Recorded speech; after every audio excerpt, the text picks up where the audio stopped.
Hello students, Radhe Radhe. तो देखिए, बहुत ही ज़्यादा प्रतीक्षा के बाद आज हम स्टार्ट करने जा रहे हैं ऑडिटिंग। देखिए, मैंने एक मूवी देखी थी स्पेशल 26। तो उससे मुझे एक आइडिया आया कि क्यों नहीं पूरी ऑडिट को कुछ स्पेशल पॉइंट्स में डाल दें, क्योंकि फर्स्ट ग्रेड में ऑडिट का सिलेबस बहुत ही कम है। मैक्स टू मैक्स 3 या 4 क्वेश्चन मैक्सिमम लेवल पे है, मिनिमम 2 क्वेश्चन आने वाले हैं। इसे मैं आपके लिए स्पेशल 75 पॉइंट बनाकर लाया। केवल 75 पॉइंट्स आप मेरे पढ़ लीजिए। मैं गारंटी के साथ कह सकता हूं इससे बाहर क्वेश्चन नहीं आएगा। बीओ मैं आपको एक नजर में करा चुका हूं। आज मैं लेकर आ रहा हूं ऑडिटिंग अंकेक्षण एक नजर में। पहला पॉइंट, अंकेक्षण शब्द की उत्पत्ति किससे हुई है? लेटिन भाषा के शब्द ओडीरे से हुई है, जिसका अर्थ होता है सुनना। 11 मई 1880 को इंग्लैंड में फर्स्ट सीए संस्थान की स्थापना हुई थी, जिसका नाम था the institute of chartered accountant of England and Wales. ये फर्स्ट सीए इंस्टीट्यूट था जो इंग्लैंड में 11 मई 1880 को स्थापित किया गया। इंडिया की बात करें, 1 जुलाई 1949 को चार्टर्ड अकाउंटेंट एक्ट स्थापित हुआ। चार्टर्ड अकाउंटेंट संस्था स्थापित हुई। एक्ट भी इसी दिन आया था। चार्टर्ड अकाउंटेंट एक्ट भी 1 जुलाई 1949 को ही आया था। इसलिए हमारे देश में 1 जुलाई को डॉक्टर डे और सीए डे के रूप में मनाया जाता है। अंकेक्षण का उद्गम स्थान यूनान को माना गया है, ग्रीक को माना गया है। 1932 में स्वतंत्रता से पहले हमारे यहाँ पर इंडिया में ऑडिट बोर्ड का कॉन्स्टिट्यूशन किया गया था, और उन्होंने कुछ ऑडिटर सर्टिफिकेट रूल्स बनाए थे, जिनमें जो भी सर्टिफिकेशंस लेकर काम करते थे वो सर्टिफाइड ऑडिटर कहलाते थे। क्योंकि चार्टर्ड अकाउंटेंट तो 1 जुलाई 1949 के बाद से बनना शुरू हुए हैं, उससे पहले ऑडिट ये सर्टिफाइड ऑडिटर किया करते थे। हमारे देश में 1944 में ICWA संस्थान की स्थापना की गई। पूरे विश्व में अकाउंटिंग और लेखांकन को और ऑडिटिंग को एक रूप करने के लिए एक इंटरनेशनल कमेटी का गठन किया गया था, जिसका नाम था IFAC, international federation of accountant committee. इसने कहा कि साहब, पूरे विश्व में एक जैसे अकाउंटिंग और ऑडिटिंग के प्रिंसिपल होने चाहिए, और उसके लिए हमारा ICAI मेंबर बन गया। और ICAI ने अपने इंडिया में आते ही 17 सितंबर 1982 में APC का गठन किया। APC की फुल फॉर्म है ऑडिटिंग प्रैक्टिस कमेटी। IFAC एक इंटरनेशनल ऑर्गेनाइजेशन था जो 1977 में स्थापित हुआ था, और उसी का मेंबर ICAI है। इसका उद्देश्य यही था कि पूरे विश्व में अकाउंटिंग ऑडिटिंग में एक रूपता लाई जाए। ये हो गया आपका हिस्ट्री। अब करते हैं अपन ऑडिटिंग का मीनिंग की बात। उससे पहले बुक कीपिंग, अकाउंटिंग और फिर ऑडिटिंग। कोहलर ने बुक कीपिंग की डेफिनेशन दी कि पहले से आप प्लानिंग के अकॉर्डिंग जो भी ट्रांजेक्शन्स हुए हैं, जो भी लेन देन हुए हैं, उनका विश्लेषण करना, उनका वर्गीकरण करना, उनकी अकाउंटिंग करना, यानी कि लिखना, रिकॉर्डिंग करना, क्या कहलाता है? पुस्त पालन कहलाता है। जहां पुस्त पालन समाप्त होता है वहां लेखांकन प्रारंभ होती है। तो देखो, तलपट बनाने तक की क्रिया पुस्त पालन में आती है, तलपट से बैलेंस शीट P&L बनाने की प्रक्रिया लेखांकन में आती है, और जहां लेखांकन समाप्त होता है वहां अंकेक्षण प्रारंभ होता है। जोसेफ लंकास्टर ने ऑडिट की डेफिनेशन दी कि आपको जो भी बैलेंस शीट बनाई है वो सही है या नहीं है, उसकी जांच करने के लिए, उसकी बाउचिंग करने के लिए, उसका वेरिफिकेशन करने के लिए जो विधि होती है वो ऑडिटिंग कहलाती है। लॉरेंस डिक्सी ने ऑडिट को ये कहा कि ये बहीखातों की, लेखा पुस्तकों की ऐसी जांच है जिसमें ये पता लगाया जाता है कि जो भी अकाउंट्स हैं वो ट्रांजैक्शन को ठीक ठाक और कंप्लीटली प्रेजेंट कर रहे हैं कि नहीं कर रहे हैं। JR वॉटली वॉय ने यह कहा कि अंकेक्षण हिसाब किताब की पुस्तकों की बुद्धिमत्तापूर्ण और आलोचनात्मक जांच है। ये कुछ परिभाषाएं मैंने आपको बताई। स्पाइसर और फेगलर ने कहा कि ऑडिट जो है व्यापार की जो भी लेखा पुस्तकें हैं, खाते हैं, वाउचर्स हैं, उनकी ऐसी जांच है जिसमें ऑडिटर को जो भी इंफॉर्मेशन मिल रही है, जो भी एक्सप्लेनेशन मिल रही है, उनके अकॉर्डिंग वो ये डिसाइड करता है कि वो व्यापार का ट्रू एंड फेयर प्रेजेंटेशन दे रहे हैं कि नहीं दे रहे। क्लियर है? अच्छा, ऑडिट अनिवार्य है या ऐच्छिक? कुछ जगह अनिवार्य, कुछ जगह ऐच्छिक है। अगर ऐच्छिक है फिर भी ऑडिट करा रहे हो तो इसको क्या माना जाता है? विलासिता। अंकेक्षण के दो उद्देश्य होते हैं बच्चों, एक प्राथमिक और एक सहायक। प्राथमिक उद्देश्य क्या है? राय व्यक्त करना। और सहायक उद्देश्य क्या है? अशुद्धि और कपट को खोजना। अगर एग्जाम में क्वेश्चन आ जाए अंकेक्षण का उद्देश्य तो दोनों है, अगर एग्जाम में क्वेश्चन आ जाए अंकेक्षण का मुख्य उद्देश्य तो भी दोनों है, और अगर एग्जाम में आ जाए प्राथमिक उद्देश्य तो लिखना राय व्यक्त करना, अगर आ जाए सहायक गौण तो कहोगे शुद्धि और कपट को खोजना। सर क्या राय व्यक्त करनी है? वित्तीय विवरण की सत्य एवं उचित छवि। ध्यान रखना बच्चों, ट्रू एंड फेयर व्यू। हमेशा वो ट्रू एंड फेयर कहता है। कोई जमाना था जब हम ट्रू एंड करेक्ट कहा करते थे। ऑडिटर का सहायक उद्देश्य है अशुद्धि और कपट को खोजना। अशुद्धि का मतलब क्या है? अकाउंटिंग में 4 प्रकार की अशुद्धि आपने पढ़ी है। भूल संबंधी की लिखना ही भूल गए, लेखो संबंधी मतलब राम का श्याम में, श्याम का राम में, या डबल डबल एंट्री, या 50 का 500। क्षतिपूरक, एक अशुद्धि से दूसरी अशुद्धि सेट हो जाए, और सैद्धांतिक, आयगत को पूंजीगत, पूंजीगत को आयगत। ये आपने अकाउंट्स में भी पढ़ी होगी। पर ऑडिट में एक और अशुद्धि होती है जिसे हम प्रविधि संबंधी अशुद्धि कहते हैं, प्रोसीजर एरर कहते हैं, यानी कि सिस्टम की गड़बड़। ये अलग से होती है केवल ऑडिट में। अंकेक्षक का उद्देश्य था अशुद्धि और कपट को खोजना। कपट की परिभाषा 240 में दी गई है। कपट 2 प्रकार के होते हैं, एक होता है कपटपूर्ण वित्तीय प्रतिवेदन और एक होता है संपत्तियों का गबन। जैसा कि नाम से क्लियर है, कपटपूर्ण वित्तीय प्रतिवेदन मतलब बैलेंस शीट P&L जो भी बनाई गई है उसमें आपने क्या किया? हेरा फेरी कर दी। मतलब जो दिखा रहे हो वैसा है नहीं, और जैसा है वैसा दिख नहीं रहा, कपटपूर्ण वित्तीय प्रतिवेदन।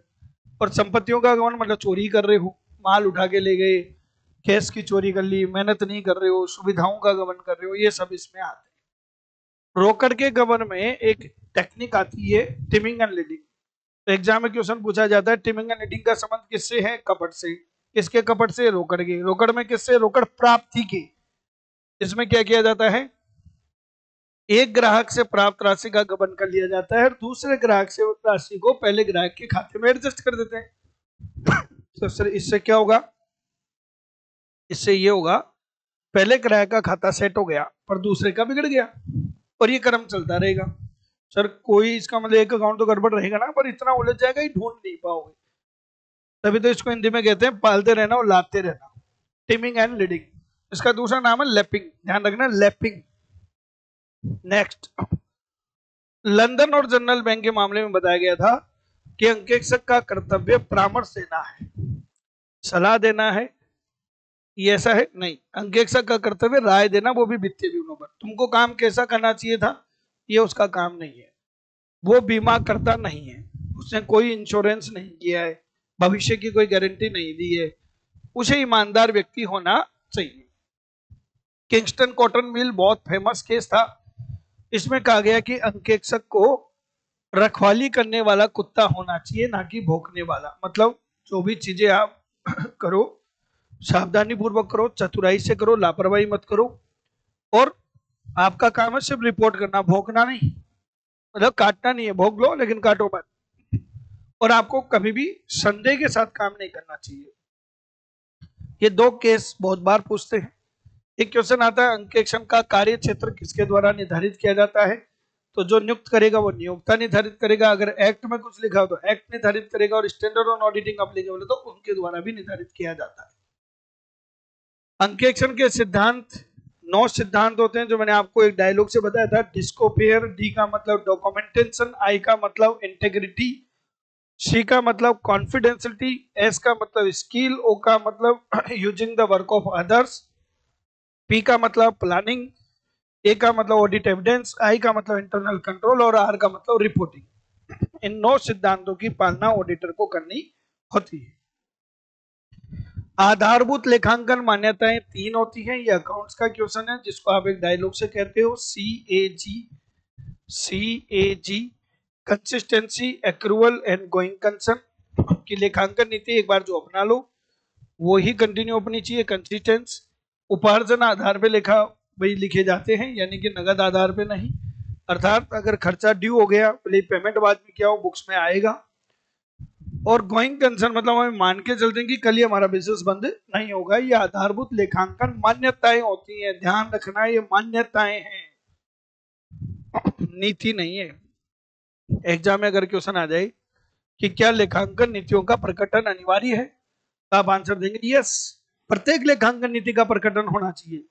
क्या आधारभूत लेखांकन मान्यताओं का प्रकटन अनिवार्य है, तो आप आंसर देंगे नो, ये तो मान्यता है, मान ली जाती है कि ऐसा होता है, ये तो अजम्पशन ली जाती है कि ऐसा होता है। स्वतंत्रता की अवधारणा, क्योंकि अंकेक्षक वही हो सकता है जो स्वतंत्र व्यक्ति है। स्वतंत्रता बाजार में मिलने वाली चीज नहीं, एक मानसिक स्थिति और व्यक्ति का व्यक्तिगत चरित्र है, आपकी दिमाग की सोच है, आपका करेक्टर है, जो आपको पक्षपात रहित राय व्यक्त करने में समर्थ बनाता है। एक होती है साहब महत्वपूर्णता की अवधारणा, क्योंकि ऑडिटर को अगर कोई गड़बड़ महत्वपूर्ण है तो ही रिपोर्ट संशोधित करनी होती है। अगर रिपोर्ट इग्नोर करने लायक है तो आप इग्नोर कर सकते हो, गड़बड़ को इग्नोर कर सकते हो। महत्वपूर्णता का कोई फिक्स टर्म नहीं है। आज आप फर्स्ट ईयर टीचर बनने जा रहे हो, आपके लिए ये महत्वपूर्ण बात है। मुझे आप कॉलेज लेक्चर की नौकरी दे तो मैं नहीं करूंगा, मेरे लिए महत्वपूर्ण नहीं है। तो सापेक्षिक शब्द है, ना कि फिक्स। हर व्यक्ति के लिए महत्वपूर्णता का अर्थ अलग है। पर अगर हम बात करें ऑडिटर के सेंस में, तो ऑडिटर हर उस चीज को महत्वपूर्ण मानेगा जो वित्तीय विवरण के उपयोग करता, जो भी यूजर्स हैं, चाहे वो शेयर होल्डर हो, चाहे डायरेक्टर हो, चाहे गवर्नमेंट हो, कोई भी हो, उनके निर्णय को प्रभावित करे, वो महत्वपूर्ण है। और महत्वपूर्णता में और जोखिम में हमेशा विपरीत संबंध होता है। अगर किसी चीज को आप ज्यादा महत्वपूर्ण मानते हो तो आपकी जोखिम कम हो जाती है, क्योंकि आप उस पर ध्यान देना शुरू कर देते हो। अगर आपने किसी को कम महत्वपूर्ण माना तो आप उस पर लापरवाही करोगे, आपकी जोखिम बढ़ जाएगी। इसलिए इन दोनों के बीच में विपरीत संबंध है। कंपनी एक्ट 2013 भी ये कहता है शेड्यूल 3 के अकॉर्डिंग कि कोई भी ऐसा आइटम जो टोटल रेवेन्यू के सामने 1%, जैसे मान लो आपका चाय पानी का खर्चा है और आपकी पूरे साल की जो बिक्री है वो 10 करोड़ है, तो 10 करोड़ का 1% कर लो साहब, कितना हो गया सब, जो भी हो गया समझ लो। अगर वो उससे ज्यादा या 1 लाख से ज्यादा है तो उसको फिर अलग से दिखाओगे, क्योंकि उसको हम इंपॉर्टेंट मान लेंगे। तो जहां एक्ट में लिखा हुआ है कि इंपॉर्टेंट है तो वो इंपॉर्टेंट है। एक आता है बच्चों, अंकेक्षक को राय कैसी देनी होती है, सत्यमुचित। सत्यता का अर्थ क्या है कि साहब मैंने जोड़ बाकी गुणा भाग सब चेक कर लिया, गणितीय शुद्धता। और उचितता का मतलब क्या है, जो भी लेखांकन नीतियां हैं, सिद्धांत है, उनकी पालना की जा रही है। ऑडिटर को हमेशा राय सत्यमुचित के ऊपर देनी होती है। लेखांकन नीतियों का हमेशा प्रकटन अनिवार्य है, क्योंकि ये नोट्स टू अकाउंट्स का ही एक पार्ट है, ये वित्तीय विवरण का ही भाग है। अगर नहीं प्रकट किया तो ऑडिटर अपनी राय को मॉडिफाइड कर देगा, क्योंकि जब बही खाते पूरे नहीं है तो ऑडिटर तो मर्यादित करेगा ही। लेकिन आधारभूत लेखांकन मान्यता ये तो अजम्पशन है, ये तभी प्रकट की जाती है जब इनकी पालना नहीं हो रही। आप बताओ कौन ऐसा बच्चा है जो रोज मिठाई बांटता है और ये कहता है देखो मैं जिंदा हूं इसलिए मिठाई खाओ, तो पागल कहने लग जाएंगे आपको। हम ये मान के चलते हैं कि हम जिंदा रहेंगे, सर गारंटी है? गारंटी कुछ नहीं होती है, लेकिन अजम्पशन है कि हम कल तो नहीं मरने वाले। क्लियर है? अगर डाउट है तो फिर प्रकट करो। एक शब्द होता है बच्चों अंकेक्षण प्रक्रिया, ऑडिट प्रोसेस। ऑडिट प्रोसेस में वो सारे काम आते हैं जो ऑडिट जांच के दौरान संपन्न किए जाते हैं। सर क्या क्या आएगा इसमें? ए से लेकर जेड तक, नियुक्ति पत्र लेना, व्यापार का अध्ययन करना, अकाउंटिंग सिस्टम को समझना, बही खातों को जांच करना, प्रमाणकों की जांच करना, साक्ष्यों को प्राप्त करना, निष्कर्ष निकालना, सब कुछ आएगा। एक होती है बच्चों ऑडिट प्रोसीजर। ध्यान रखना वो प्रोसेस थी, ये प्रोसीजर है। प्रोसीजर हमेशा 2 टाइप की होती है। प्रोसीजर का अर्थ क्या होता है? साक्ष्य को जुटाने के उपाय या विधि। क्योंकि आप ऐसा मत समझना है कि आप कहीं ऑडिट करने जाओगे तो आपके लोग स्वागत में गीत गाएंगे कि बाहरो एविडेंस बरसाओ मेरा ऑडिटर आया है। ऐसा नहीं होगा, आपको कोशिश करनी पड़ेगी, आपको साक्ष्य जुटाने पड़ेंगे। उसको कहते हैं ऑडिट प्रोसीजर। प्रोसीजर दो टाइप की होती है, risk assessment and other. Risk assessment का मतलब क्या होता है, एक अंकेक्षक के द्वारा अनुपयुक्त राय व्यक्त करने की जोखिम जब वित्तीय विवरण में मिथ्या वर्णन हो। ध्यान से सुनना, जब वित्तीय विवरण में क्या हो, मिथ्या वर्णन हो, यानी कि वित्तीय विवरण जो थे वो गड़बड़ को उठा लेते, तुमने कह दिया ट्रू एंड फेयर, ये रिस्क है। और सर अगर उल्टा हो तो कि वित्तीय विवरण में कोई गड़बड़ नहीं, हमने कह दिया गड़बड़ है, ये रिस्क नहीं है, गलत बात है। ये ध्यान रखना, ऑडिट रिस्क क्या होती है, अनुपयुक्त राय व्यक्त करने की जोखिम जब वित्तीय विवरण में गड़बड़ हो। ये जोखिम तीन प्रकार की होती है, अंकेक्षण जोखिम तीन प्रकार की होती है, अंतर्निहित जोखिम, नियंत्रण जोखिम और खोजी जोखिम। अंतर्निहित मतलब इनहेरेंट हमें मान लेते हैं रिस्क रहेगी रहेगी, क्योंकि वहां पे इंटरनल कंट्रोल सिस्टम जो होना चाहिए था वो है ही नहीं। अरे भाई किसी बच्चों को पढ़ना चाहिए था, वो पढ़ ही नहीं रहा, तो ये अंतर्निहित जोखिम है। नियंत्रण जोखिम क्या होती है कि साहब सिस्टम तो है पर काम का नहीं है, मतलब पढ़ते तो हो पर उतना नहीं पढ़ते जो सिलेक्शन के लिए जरूरी है, नियंत्रण रिस्क। और ये ऑडिटर की रिस्क है कि ऑडिटर भगवान तो है नहीं जो कपट और त्रुटि को खोज लेगा। ये तीन तरह की रिस्क होती है ऑडिट रिस्क। इसके अलावा दूसरी प्रोसीजर है फर्दर या अन्य, जिसमें आता है अनुपालन या नियंत्रण की जांच। तो देखो अन्य प्रविधि में आती है अनुपालन या नियंत्रण की जांच। इसमें हम किसकी जांच करते हैं, नियंत्रण यानी कि इंटरनल कंट्रोल सिस्टम की, कि सिस्टम अस्तित्व में था या नहीं था तो प्रभावी था कि नहीं था, पूरी साल लागू हुआ कि नहीं हुआ। फिर इसके बाद एक चेक करते हैं अपन सारभूत मूलभूत, ये सबसे मेन जांच होती है। इसमें जांच करते हैं हम विवरणों की जांच, विवरण मतलब ट्रांजैक्शंस, एक एक लेन देनों की जांच उनके बिलों से करना कहलाता है प्रमाणन। बैलेंस शीट में जो शेष आ रहे हैं उन शेषों की जांच कहलाती है सत्यापन। और हम पिछले साल से इस साल के रेशियो को चेक करते हैं, वो कहलाती है विश्लेषणात्मक। क्लियर है बच्चों, तो ये थी आपकी ऑडिट प्रोसीजर।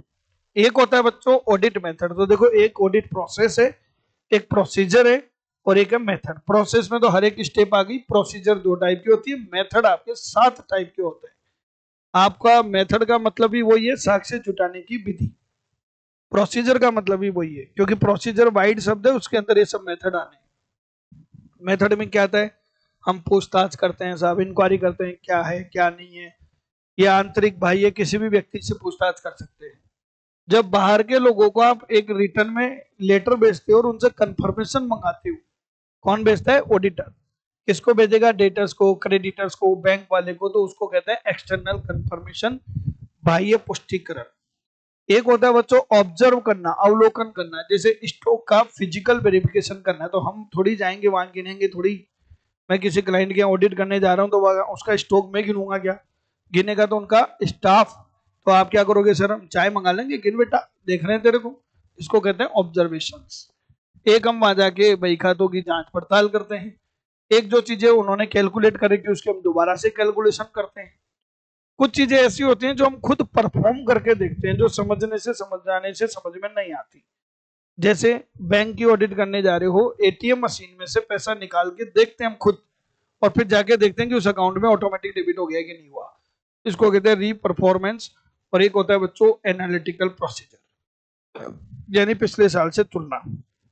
ध्यान से सुनना, जब ऑब्जेक्टिव क्वेश्चन आते हैं तो ये पूछते हैं एनालिटिकल प्रोसीजर विधि भी है और एनालिटिकल प्रोसीजर प्रविधि भी है।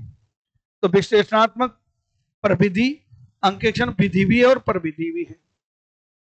तो बताओ समझ में आ गया। अंकेक्षण प्रविधि प्रोसीजर दो टाइप की, मेथड 7 टाइप के, और एक होती है टेक्निक, ये भी वही अर्थ है। सर फिर फर्क क्या है, फर्क लेवल का है। एक होता है ऑपरेशन करना, एक होता है दूरबीन से ऑपरेशन करना, एक होता है उसमें और कोई तकनीक लगाना। तो ये भी वही चीज है, साक्ष्य प्राप्त करने की तकनीक। ये होती है 9 में देखो बच्चों, एक तो खतौनी पोस्टिंग, आजकल तो जरूरत ही नहीं है, कंप्यूटराइज हो गया मामला। एक है टोटलिंग चेक करना, इसकी भी जरूरत नहीं है। एक हो गया फिजिकल काउंटिंग करना, जाके वहां पे चेक करना कि भाई कितना स्टॉक पड़ा है। एक आ जाओ एक्सटर्नल कंफर्मेशन, तो देखो कॉमन चीज आ गई एक्सटर्नल कंफर्मेशन। एक्सटर्नल कंफर्मेशन विधि भी है, तकनीक भी है। एक आ गया पूछताछ, ये भी कॉमन चीज आ गई। पूछताछ विधि भी है और तकनीक भी है। एक होती कि ईयर एंड पे हम सारे बही खातों की एक बार स्क्रूटनी करेंगे। एक हो गया रिकैलकुलेशन, ये भी देखो कॉमन चीज आ गई, ये विधि भी और तकनीक भी, तो तीन चीजें कॉमन आ गई। कौन कौन सी? एक्सटर्नल कंफर्मेशन, इंक्वायरी और रिकैलकुलेशन। और एक होता है आगे के वर्ष में जाके खोजना कि साहब ये साल खत्म हो गया, उस पर उन्होंने दिखा रखे डेटर्स। मैंने पूछा कितने दिन की उधारी, बोले साहब 2 महीने की। मैं 2 महीने आगे जाके देख लिया कि पेमेंट आ गया क्या, आ गया तो इसका मतलब सही है। ये होती है तकनीक। अब बच्चों बात करते हैं ऑडिट की लिमिटेशन। आप देखो ऑडिट करवा रहे हो, इन्वेस्टिगेशन नहीं करा रहे, तो लिमिटेशन आएगी। हम कोई गारंटी नहीं देते, हम सिर्फ राय व्यक्त करते हैं, पैसे ओढ़ लेते हैं, और कपट को खोजने की हमारी कोई गारंटी नहीं है। ये लिमिटेशन है। ऑडिटर में क्या गुण होने चाहिए? ऑडिटर को ईमानदार व्यक्ति होना चाहिए, स्वतंत्र व्यक्ति होना चाहिए, और विषय का ज्ञान होना चाहिए। गोपनीयता बहुत जरूरी है। हम हमारे पास में जो भी इंफॉर्मेशन आ जाएगी किसी के साथ शेयर नहीं करेंगे। हमें काम विश्वास के साथ करना चाहिए, शंकाशील नहीं होना चाहिए। हम हमारी बात को लॉजिकली फिट करा सके, ये हमें कुछ गुण होने चाहिए। क्या फायदा है ऑडिट कराने का? एक तो ऑर्गेनाइजेशन में डिसिप्लिन मेंटेन होता है, फ्रॉड उनके सामने आ सकते हैं, खासकर उनको ये मालूम चल जाता है कि हम खो रहे हैं कि पा रहे हैं, हमारा बिजनेस किस पोजीशन में है। और जो अकाउंट है वो जनता के लिए विश्वसनीय हो जाते हैं, क्योंकि एक स्वतंत्र व्यक्ति ने अपनी राय व्यक्त कर दी। 37 नंबर का स्पेशल पॉइंट अपना, टाइप्स ऑफ ऑडिट। ऑडिट कितने प्रकार की होती है? मैंने बहुत सारी ऑडिट के टाइप्स इसमें कवर किए हैं। एक होता है स्टैट्यूटरी ऑडिट, जो किसी ना किसी एक्ट में करवानी अनिवार्य है, जैसे कंपनी और ट्रस्ट। एक होता है वॉलंटरी ऑडिट, जो किसी एक्ट में कराने की जरूरत नहीं है, मत कराओ, कोई पेनल्टी नहीं, कुछ नहीं, आप चाहो तो अपनी इच्छा से करो। इससे ऑडिटर का स्कोप भी आप ही तय करते हो, क्योंकि एक्ट है नहीं, ऐसे लगेंगे नहीं, स्टैंडर्ड ऑन ऑडिटिंग लगेगा नहीं, और एक्ट है नहीं, तो आपसे अनुमान से तय कर लोगे। कार्य क्षेत्र जैसे लाला जी की दुकान, HUF फर्म, इनको ऑडिट कराने की अनिवार्यता नहीं होती। गवर्नमेंट ऑडिट हमेशा कौन करेगा? C&AG। C&AG हम जैसे CA को अपॉइंट करता है। गवर्नमेंट ऑडिट में क्या होता है कि एक CA को अपॉइंट कर लिया, CA ने ऑडिट कर दी, ऑडिट करके रिपोर्ट CAG को दे दी, CAG को मजा नहीं आया, तो ऑडिट रिपोर्ट प्राप्त होने के 60 दिन के अंदर अंदर गवर्नमेंट डिपार्टमेंट की CAG दोबारा से ऑडिट करवा सकता है, उसको कहते हैं सप्लीमेंट्री ऑडिट। और ये सप्लीमेंट्री ऑडिट भी CA करे ऐसा नहीं है, ये कोई भी कर सकता है जिसको CAG ने नियुक्त कर दिया। एक होता है बच्चों फाइनल या कंप्लीटेड ऑडिट, एक बार में जाएंगे, एक बार में खेल खत्म। एक बार का मतलब एक दिन नहीं है, मतलब चाहे 2 दिन लगे, 4 दिन लगे, पर बैठ गए तो उठ के तभी आएंगे जब ऑडिट हो जाएगी। एक होता है पार्शियल ऑडिट, कि पूरी बैलेंस शीट की ऑडिट नहीं करें। किसी क्लाइंट ने मुझे कहा साहब मेरे स्टॉक की ऑडिट कर दो, खाली मेरा कैश चेक कर दो, तो भैया पैसा देगा हम सब चेक कर देंगे। तो संपूर्ण वित्तीय विवरण के बजाय कुछ बाकी जांच क्या कहलाती है? आंशिक अंकेक्षण। एक होता है बच्चों चालू अंकेक्षण, चालू ही रहते हैं इसमें पूरी साल भर ऑडिट चलती रहेगी। अब इसका मतलब नहीं डेली जाएंगे, हो सकता है 5 दिन छोड़ के चल जाएं, 2 दिन छोड़ के चल जाएं। और जो गैप दे रहे हैं वो नियमित हो, ऐसा भी जरूरी नहीं है, नियमित या अनियमित अंतराल पे जांच करते हैं। पूरी साल जांच चलती है। नॉर्मली ये ऑडिट बैंक में अपनाई जाती है, क्योंकि बैंक में फ्रॉड होने की संभावना ज्यादा रहती है। एक होता है बच्चों प्रेडिकल ऑडिट, सामयिक अंकेक्षण। ये हम कब करते हैं? जब ईयर एंड हो जाता है, जब नाम ही सामयिक है, पीरियडिकल है, जब पूरा साल खत्म होगा, जहां लेखांकन समाप्त होगा वहां हम स्टार्ट होंगे। एक होता है बच्चों अंतरिम अंकेक्षण, जैसे मान लो एक ईयर है, 1 अप्रैल से 31 मार्च का ईयर है। अब अगर मैं पीरियडिकल ऑडिट करूंगा तो पूरी साल तो मैं बैठा रहूंगा, पर मार्च के बाद जाके ऑडिट करूंगा तो मेरे ऊपर वैसे लोड आ जाएगा। तो इससे बढ़िया मैं इस ईयर को क्या करता हूँ, 1 अप्रैल से 30 सितंबर का तो एक पार्ट बना देता हूँ, और 1 अक्टूबर से 31 मार्च का एक पार्ट बना दिया। 2 भाग में ईयर को बांट दिया, और इन दोनों के बीच में जाके मैं जो ऑडिट करता हूँ, 2 लेखा अवधि के बीच में किया जाने वाला अंकेक्षण, वो क्या कहलाता है? Interim audit. एक होता है बच्चों इफिशियंसी। हमें लोग कहते हैं साहब हमारा व्यापार इफिशिएंटली काम कर रहा है कि नहीं कर रहा है, इसकी जांच पड़ताल करो। इफिशियंसी ऑडिट कह दो, परफॉर्मेंस ऑडिट कह दो, एक ही बात है। इसमें ट्रिपल ई की चेकिंग की जाती है। इकोनॉमी, इफिशिएंसी और इफेक्टिवनेस की मितव्ययता के साथ काम किया गया, इफेक्टिवली रिजल्ट आते हैं और इफिशिएंटली आपने काम किया। इसी को आप इफिशिएंसी ऑडिट कह दो, इसी को आप परफॉर्मेंस ऑडिट कह दो। अगर एग्जाम में पूछें कि प्रोप्राइटरी ऑडिट क्या है, तो जब हमको सरकारी विभागों में ये जांचने के लिए अपॉइंट किया जाता है कि भाई ये जो खर्चे हुए हैं इनका औचित्य बताओ, भले ही वो नियमों के अनुसार थे, भले ही वो बजट के अंदर थी, पर वो टाले जा सकते हैं। जब वो फिजूल खर्ची थी उनको ढूंढने के लिए जब हम ऑडिट करते हैं तो वो कहलाती है प्रोप्राइटरी ऑडिट। एक होता है टैक्स ऑडिट। हमारे देश में एक नियम बना दिया कि अगर किसी भी व्यक्ति का टर्नओवर 1 करोड़ से ज्यादा है तो उसकी ऑडिट होगी। वो ऑडिट सीए करेगा, चाहे वो लाला जी की दुकान हो, चाहे एचयूएफ हो, कंपनी हो, कोई भी हो, उसको कहते हैं टैक्स ऑडिट, क्योंकि इनकम टैक्स एक्ट के तहत अनिवार्य है। एक सीए मैक्सिमम 60 टैक्स ऑडिट कर सकता है। एक होती है बच्चों cost audit. Cost audit CA नहीं करते, सीए में करते हैं, कॉस्ट एंड मैनेजमेंट अकाउंटेंट, उनको ये पावर दिया गया है। पर वो बही खातों की ऑडिट नहीं करते, वो कॉस्ट अकाउंटिंग की ऑडिट करते हैं, लागत लेखों का अंकेक्षण करते हैं। इसका अपॉइंटमेंट शेयर होल्डर नहीं करते, कॉस्ट ऑडिटर का अपॉइंटमेंट बोर्ड ऑफ डायरेक्टर करते हैं, और ये अपनी रिपोर्ट भी किसको देता है? बोर्ड ऑफ डायरेक्टर को देता है। एक होती है बच्चों internal audit. Internal audit company के कर्मचारी करते हैं, हम लोग नहीं करते, और ये ऐच्छिक है, कंपनी कराए तो कराए, नहीं कराए तो नहीं कराए। बट इसके फायदे देखते हुए कंपनी एक्ट 2013 की धारा 138 में कुछ कंपनियों के लिए अनिवार्य कर दिया, और जहां अनिवार्य है वहां फिर प्रोफेशनल आदमी करेगा। और प्रोफेशनल में सिर्फ सीए नहीं आते, सीए, सीएस, सीएमए, ये कोई भी ऑडिट कर सकता है अगर वो अनिवार्य है तो। और अनिवार्य नहीं है तो कोई भी करे, कर्मचारी कर ले, क्या दिक्कत है। एक होती है बच्चों बैलेंस शीट ऑडिट। इसमें हम असेट्स और लायबिलिटी का वेरिफिकेशन करते हैं, केवल असेट्स और लायबिलिटी का, क्योंकि नाम ही बैलेंस शीट ऑडिट है। और हमारे इंडिया में एनुअल ऑडिट को ही बैलेंस शीट ऑडिट के नाम से जानते हैं। क्लियर है बच्चों? ये था आपका अंकेक्षण के प्रकार, पॉइंट नंबर 37। ऐसे 75 पॉइंट बताऊंगा आपको, स्पेशल 75 पढ़ लेना, इससे बाहर तो आ ही नहीं सकता। अब चलते हैं ऑडिट की स्टेप्स। कोई भी ऑडिट शुरू करने से पहले एंगेजमेंट लेटर ले लो। यहां ध्यान रखना, अपॉइंटमेंट लेटर में वर्ड यूज नहीं कर रहा हूं, एंगेजमेंट लेटर वर्ड यूज कर रहा हूं। अपॉइंटमेंट होता है एम्प्लॉय का, और अंकेक्षक है स्वतंत्र व्यक्ति। और अंकेक्षक खुद लिख के देता है, वो ये कहता है कि साहब इलाका तुम्हारा होगा पर धमाका हमारा होगा। I am independent person. यानी कि अपॉइंटमेंट लेटर वो नहीं देगा मुझे, मैं दूंगा उसे। एंगेजमेंट लेटर हमेशा ऑडिटर जारी करता है। जब सारी शर्तें तय हो गई, एंगेज हो गए आप, फिर जाके वहां पे व्यापार की जानकारी लेंगे कि क्या बिजनेस है, जरा समझाओ, क्योंकि बिजनेस को समझूंगा तो जोखिम का निर्धारण करूंगा, और जैसा देश वैसा बेस, जोखिम के अकॉर्डिंग मैं आगे की प्रोसीजर सेट करूंगा, वहां का सिस्टम समझूंगा, अकाउंटिंग समझूंगा, मेरी प्लानिंग बनाऊंगा, स्ट्रेटेजी बनाऊंगा, प्रोग्राम बनाऊंगा।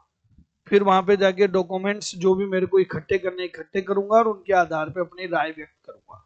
ऐसे 210 के अनुसार नियुक्ति पत्र हमेशा किसके द्वारा जारी किया जाता है? अंकेक्षक द्वारा। किसको? नियोक्ता को। लिखित होगा कि मौखिक?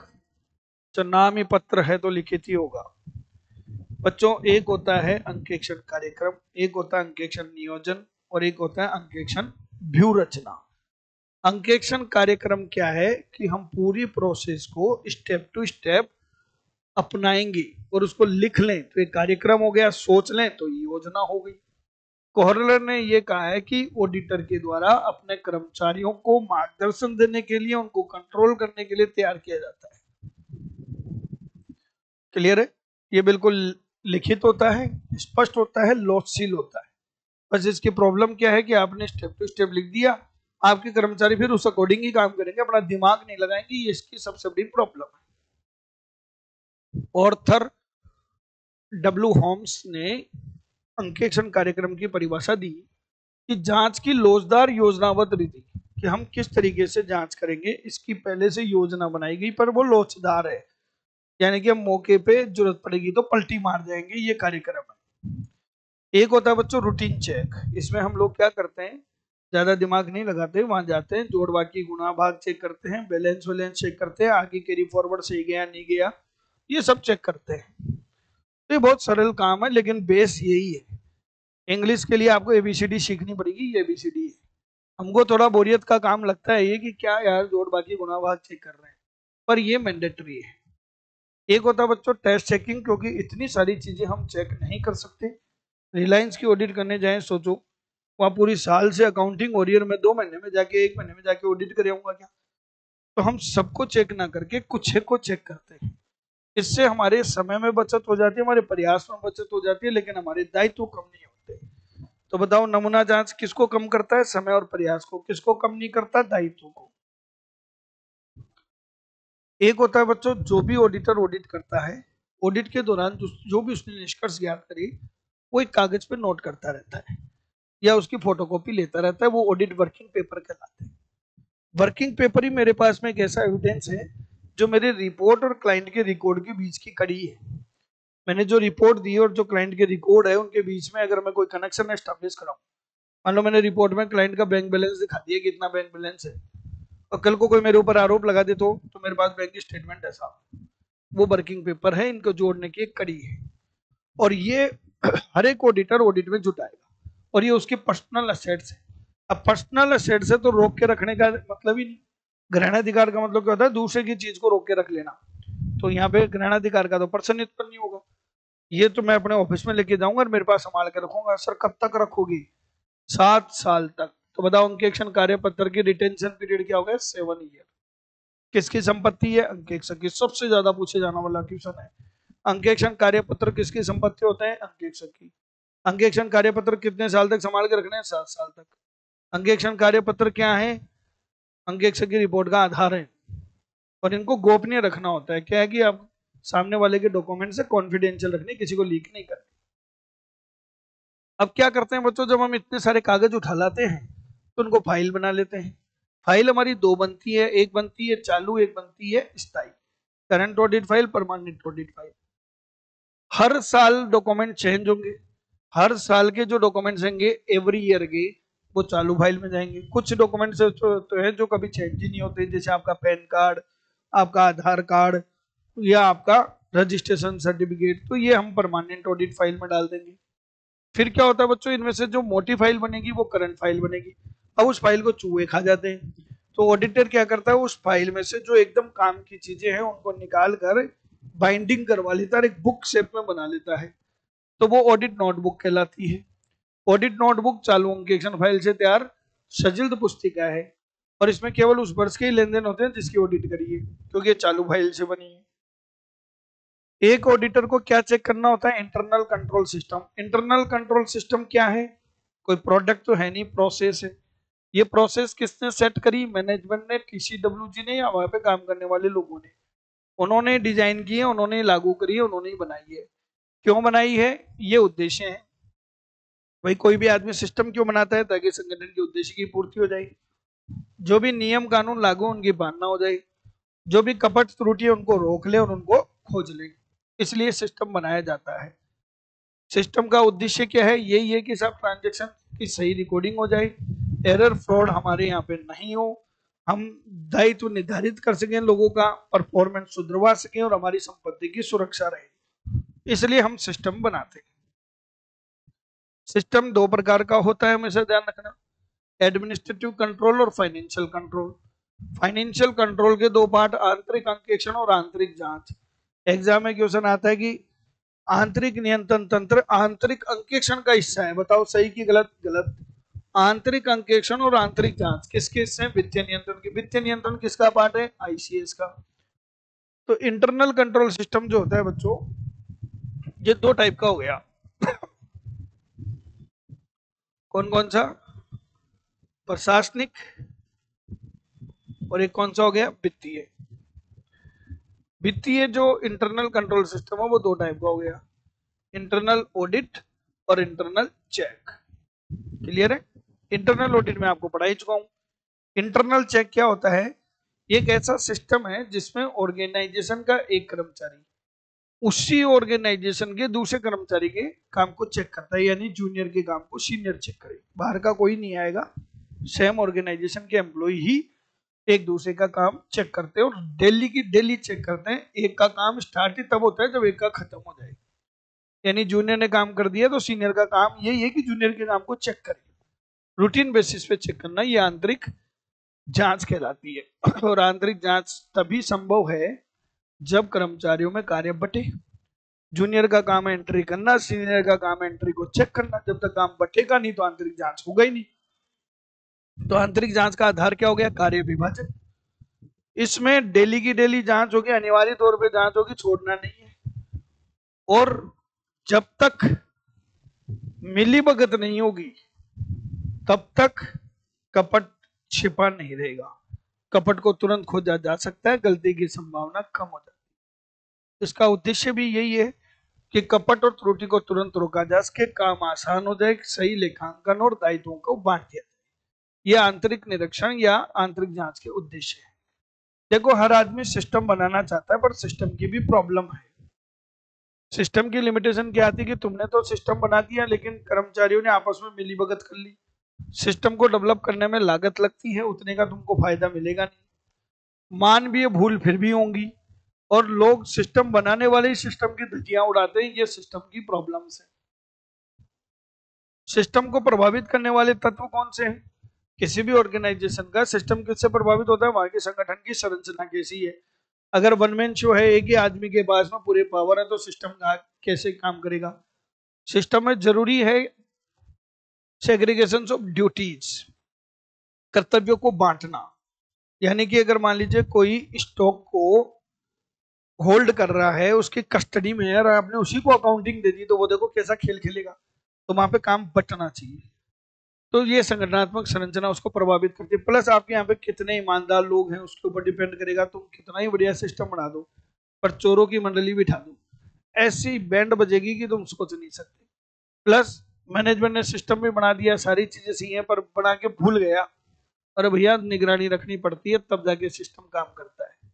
सिस्टम को जांचने की हमारे पास में 4 मेथड होते हैं। कोई भी ऑडिटर सिस्टम को चेक करता है तो 4 तरीके हैं। एक होता है नरेटिव रिकॉर्ड्स, उसमें सारी बातें हमको लिखी हुई मिलती है कि हमारे यहाँ ये ऐसे ऐसे सिस्टम है, बहुत डिटेल में। पर देखो, प्रैक्टिकल चीजों को लिख के कैसे समझोगे? रोटियां गोल कैसे बने, इसकी मैं किताब लेके आ जाऊं बाजार से तो बना थोड़ी लूंगा। प्रैक्टिकल चीज तो करने से आएगी। इसे ये फ्लॉप मेथड है। एक होता है चेक लिस्ट।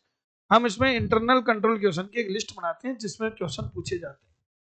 और सेम होता है आंतरिक नियंत्रण प्रश्नावली। इन दोनों में फर्क इतना सा है कि ये जो चेकलिस्ट होती है ये ऑडिटर बनाता है, और क्या करता है, मैनेजमेंट से पूछ पूछ के खुद भरता है। और प्रश्नावली में क्या होता है, ऑडिटर क्वेश्चन की सीरीज बनाता है और मॉक टेस्ट के जैसे क्लाइंट को दे देता है, भैया भर के दे देना। इतना ही फर्क है। और एक होता है फ्लो चार्ट, एक चार्ट के डायग्राम के थ्रू सिस्टम की प्रेजेंटेशन। ये आसान और जल्दी समझने वाली चीज है। एक शब्द आता है बच्चों, बाउचिंग। बाउचिंग में क्या होता है, अकाउंटिंग एंट्री को उनके बाउचर के साथ मिलान करना। यानी कि एक एक बिलों को एक एक ट्रांजेक्शन के साथ मैच करना बाउचिंग कहलाती है। और इसे अंकेक्षण की रीढ़ की हड्डी कहते हैं।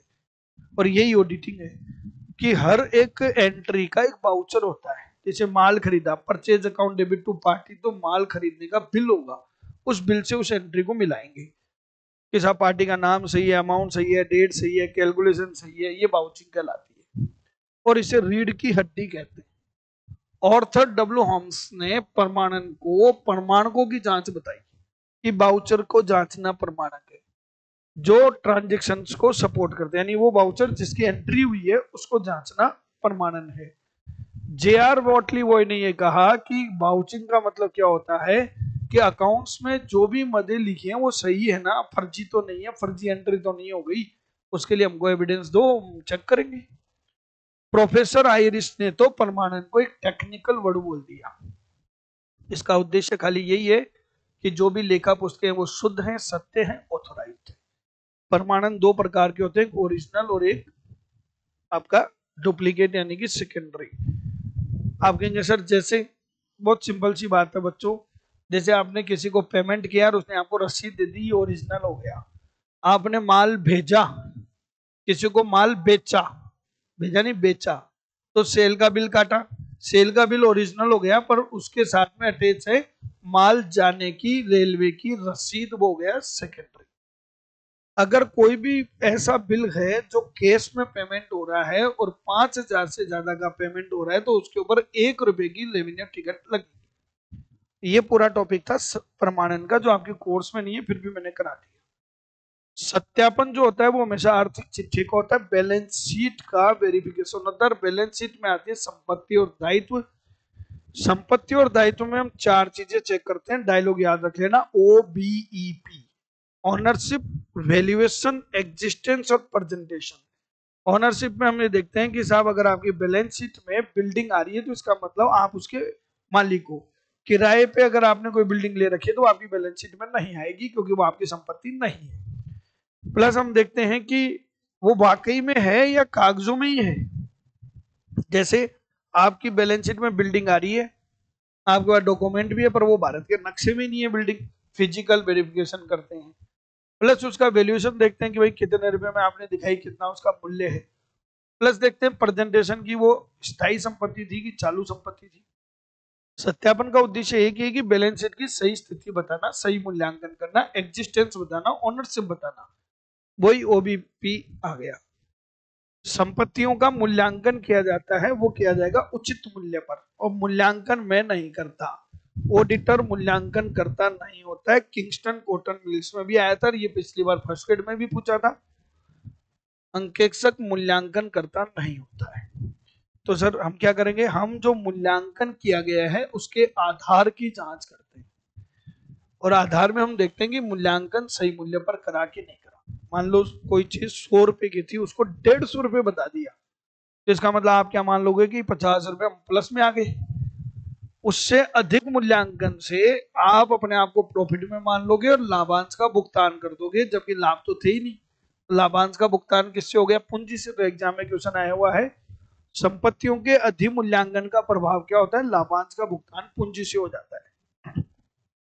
अगर कम मूल्यांकन कर दिया तो मान लो कोई 100 रुपए की चीज तो उसको 80 का बता दिया, तो 20 कहाँ गए भैया, 20 से गुप्त संचय का निर्माण हो गया जिसको बाद में प्रबंधक दुरुपयोग कर सकते हैं।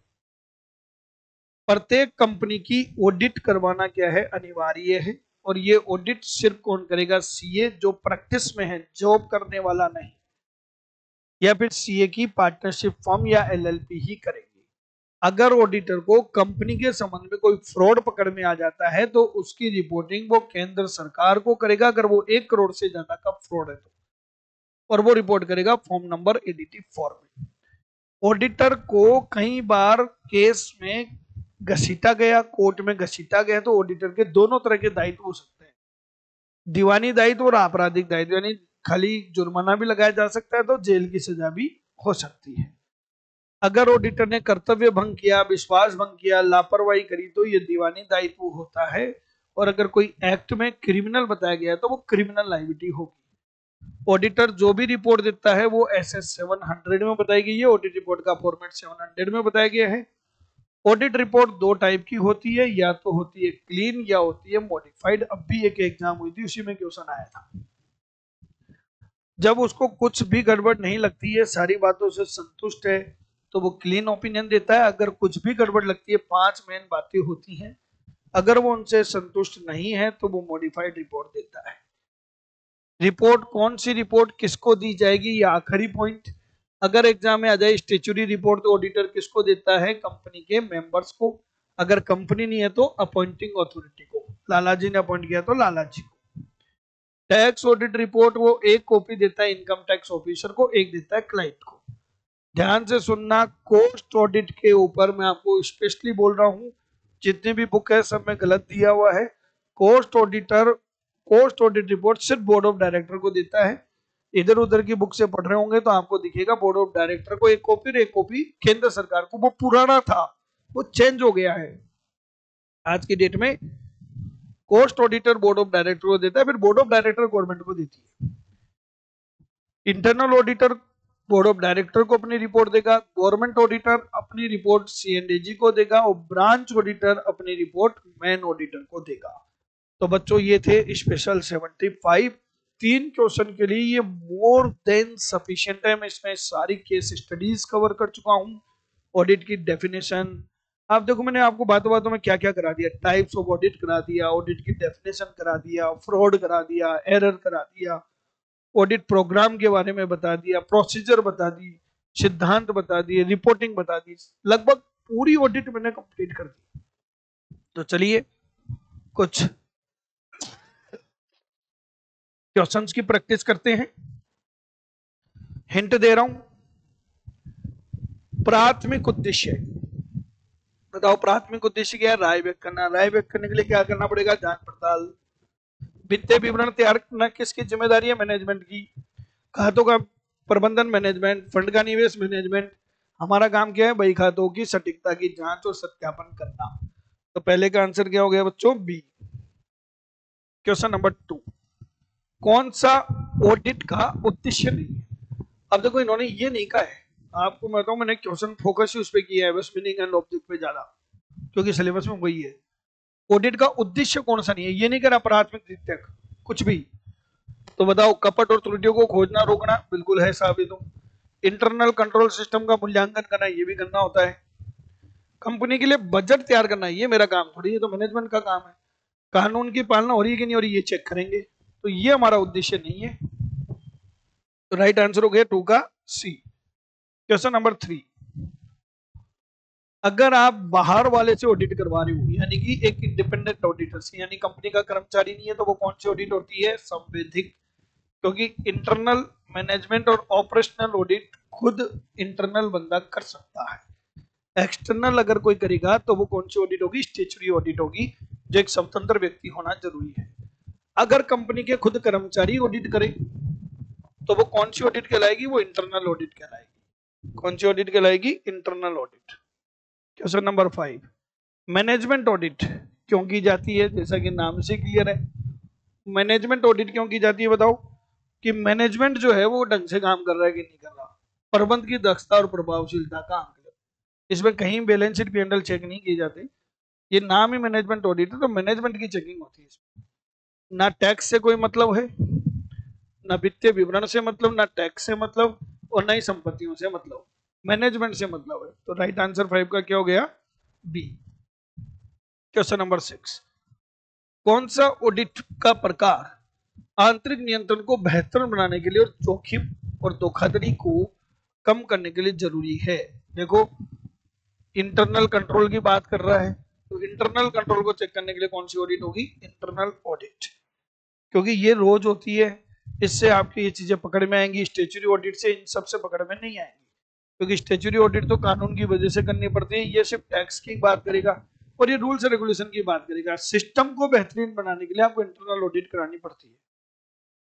चार्टेड अकाउंटेंट एक्ट के अकॉर्डिंग जो ऑडिट है उसका अर्थ क्या है? तो चार्टेड अकाउंटेंट एक्ट कहता है स्वतंत्र जांच, वित्तीय विवरणों की स्वतंत्र जांच।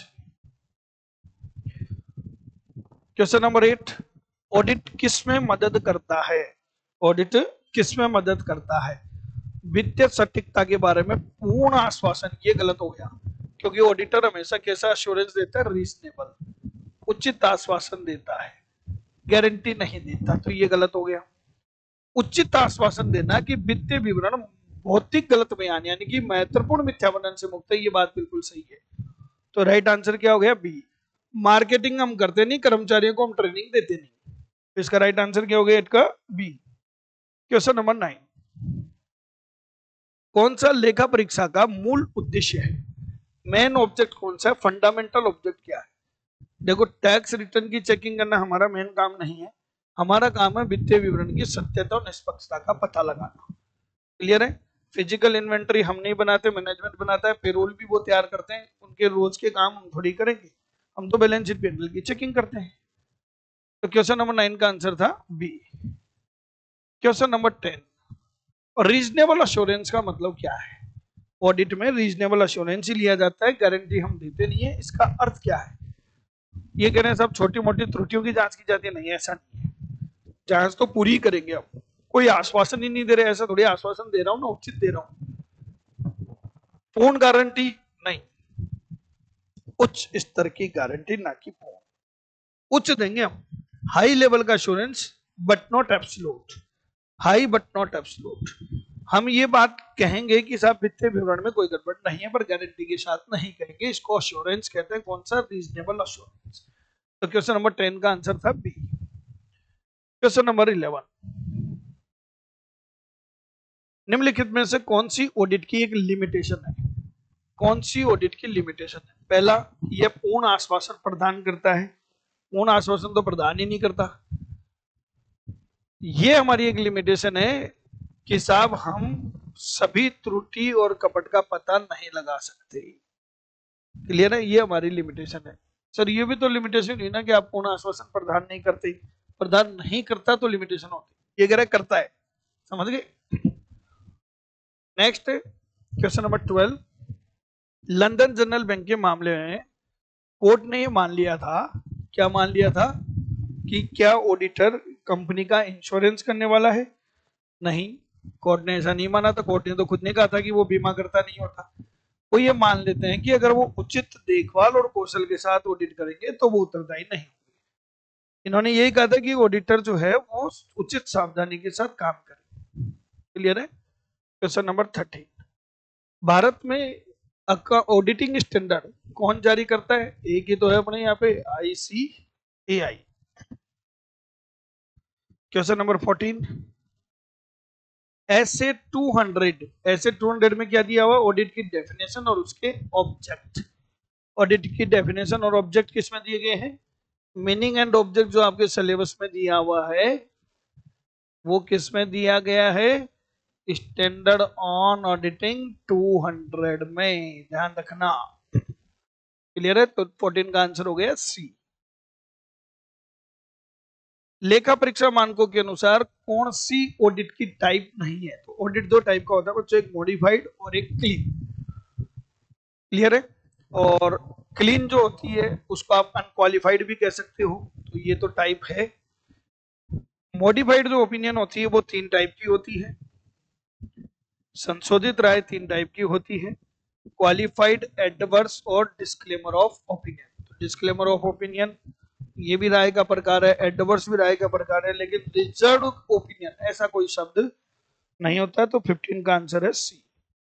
क्वेश्चन नंबर 16, किस मामले में यह स्थापित किया गया कि लेखा परीक्षक खातों का गारंटर नहीं है? ये बहुत बार बच्चे कंफ्यूज में हैं, नोट्स में भी कुछ गलतियां हो गई थी इसमें, इससे मैंने क्वेश्चन जानबूझ के डाल दिया ताकि आप कोई कंफ्यूजन में नहीं आए।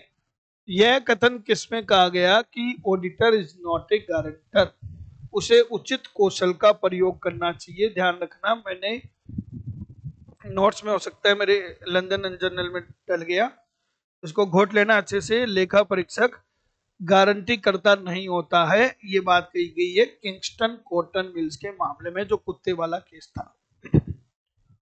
क्वेश्चन नंबर 17, ऑडिट रिस्क कितने टाइप की रिस्क होती है? 3 टाइप की रिस्क बताई थी मैंने आपको, इनहेरेंट रिस्क, कंट्रोल रिस्क और detection risk. Inherent risk, control risk और डिटेक्शन रिस्क। तो राइट आंसर क्या हो गया? 17 का बी। क्वेश्चन नंबर 18, पेशेवर संदेश पर प्रोफेशनल स्केप्टिज्म। प्रोफेशनल स्केप्टिज्म एक एटीट्यूड होता है जो ऑडिटर को एनी टाइम मेंटेन करना होता है, जो कहता है कि आपको क्वेश्चनिंग माइंड होना चाहिए, ज्यादा से ज्यादा क्वेश्चन पूछे जाने चाहिए, और साथ ही साथ क्या कहता है कि जो भी एविडेंस मिले उनको ध्यान से चेक करेंगे। ऐसा रवैया जिसमें प्रश्न पूछने वाला दिमाग हो और साक्ष्यों का आलोचनात्मक मूल्यांकन करना शामिल है। ये राइट आंसर हो गया 18 का सी। नेक्स्ट है क्वेश्चन नंबर 19, ऑडिटर की नियुक्ति कौन करता है? अगर कंपनी का मामला है तो अपॉइंटमेंट हमेशा कौन करेगा? शेयर होल्डर, क्योंकि मालिक करते हैं। सर बोर्ड ऑफ डायरेक्टर नहीं आ सकता? बोर्ड ऑफ डायरेक्टर इसकी नियुक्ति करता है इंटरनल ऑडिटर की, कॉस्ट ऑडिटर की। सिंपल ऑडिटर पूछ रहा है, हमेशा ऑनर का आंसर देना। ऑनर कौन होते हैं? Share holder. और आखिरी क्वेश्चन बच्चों, ऑडिट का अंतिम उत्पाद क्या है? खेल खत्म, पैसा हजम, क्या कहते हैं? डिस्को पेयर। R R R reporting. क्यों कर रहे हैं हम ऑडिट? ताकि अपनी राय दे सके। कहां दोगे राय? रिपोर्ट में। समझ में आया बच्चों? तो देखो इसी के साथ मैंने आपको स्पेशल 75 करके पूरा ऑडिट का कोर्स कंप्लीट करा दिया है। तो आप लोगों को काफी एंजॉयमेंट मिला होगा। मैंने पूरा ऑडिट और बीओ आपको पूरा कोर्स रिवाइज करा दिया है। जिन बच्चों ने मेरे से स्टडी करी हुई है उनको तो बहुत मजे आए होंगे, क्योंकि उनको पूरा समझ में आ रहा होगा। जिन्होंने नहीं करी है, जो डायरेक्ट यूट्यूब पे क्लास देख रहे हैं, अगर उनकी भी कुछ प्रिपरेशन है तो उनको कुछ तो समझ में आ ही गया होगा कि हाँ यार, इस लेवल पे हमको तैयारी करनी है। एक आवश्यक सूचना बता देता हूँ कि बच्चे मुझे बार बार कॉल कर रहे हैं कि सर ये अंकेक्षण एक नजर में, बीओ एक नजर में आपने कहा था। बेटा वो ऐप पर उपलब्ध है। ऐप पर अलग से फोल्डर बना हुआ है क्विक रिवीजन, उसमें बीओ एक नजर में, अंकेक्षण एक नजर में पूरा आपका ऐप पर उपलब्ध है। आप वहां से ले लें। खूब तैयारी करें, अब एग्जाम एकदम नजदीक है। मेरी दुआ है आप लोगों के सिलेक्शन की, और इसी के साथ राधा रानी आपकी कामना मंगल करे। धन्यवाद।